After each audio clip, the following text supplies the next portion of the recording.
Shri Gayatri tours and travels మాట నిలబెట్టుకుంది. అధినేత పివి భరత్ కుమార్ శర్మ యాత్రికులకు న్యాయం చేశారు. నమ్మకం అనే పునాదిపై నడిచే సంస్థగా పేరుగాంచిన Shri Gayatri tours and travels మరోసారి తమ నైతిక విలువలను నిలబెట్టుకుంది. సంస్థలో పనిచేసిన మాజీ ఉద్యోగి మాచా అనిల్ కుమార్ చేసిన తప్పునకు నైతిక బాధ్యత వహిస్తూ యాత్రికులకు న్యాయం చేయడం ద్వారా సంస్థ అధినేత పివి భరత్ కుమార్ శర్మ మంచి ఉదాహరణగా నిలిచారు. కైలాష్ యాత్ర పేరుతో కొంతమంది యాత్రికుల నుంచి సేకరించిన డబ్బుతో సంస్థలో పనిచేసిన ఉద్యోగి అనిల్ కుమార్ పరారయ్యారు. ఈ ఘటనతో యాత్రికులు ఆందోళనకు గురయ్యారు.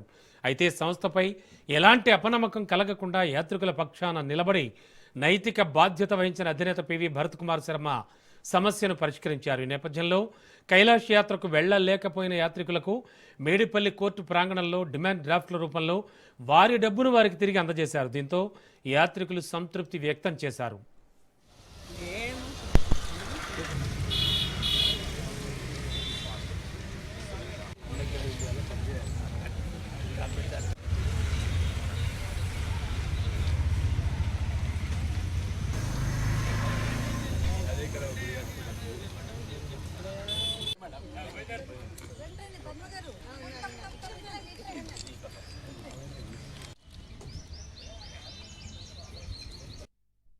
నేను మీ Bharat Sharma, Gayatri tours and travels అధినేత.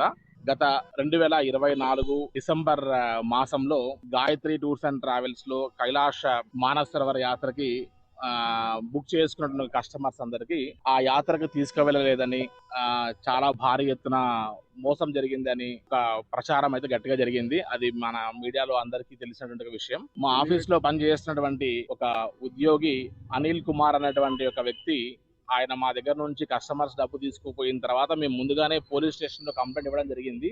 ఆ కంప్లైంట్ ని వాడు కవర్ చేసుకోవడానికి కస్టమర్స్ అందరినీ కూడా ప్రొవైడ్ చేసి వాళ్ళందరినీ మనోభావాలకి, అదే విధంగా వాళ్ళందరినీ భయభ్రాంతులకు గురి చేసి అందరికి సంబంధించినటువంటి ఒక డబ్బుతో కూడిన విషయం కాబట్టి అందరూ కంగారు పడి, అదే విధంగా మిస్అండర్స్టాండింగ్ చేసుకుని ఉప్పల్లో కేసు పెట్టడం జరిగింది. ఈ రోజు లోక్ అదాలత్ లో కాంప్రమైజ్ చేసుకుందామని వచ్చాం, కానీ అన్ఎక్స్పెక్టెడ్లీ అది క్లోజ్ ఉందని తెలిసింది. బట్ స్టిల్ మేము ఫైట్ చేసిన తర్వాత ఆయన మా డీటెయిల్ మాకు ఇచ్చి మా ఎంఓయూలో ఆయనకి సబ్మిట్ చేసిన తర్వాత ఇట్లా కాంప్రమైజ్ అవ్వడం జరిగింది. మళ్ళీ మేము కోర్టులో ఎప్పుడైనా మా సిగ్నేచర్స్ ఏదైనా అవసరం అంటే మాత్రం డెఫినెట్ గా పెడతామని మేము హామీ ఇవ్వడం కూడా జరిగింది. నా పేరు పద్మప్రియ అండి.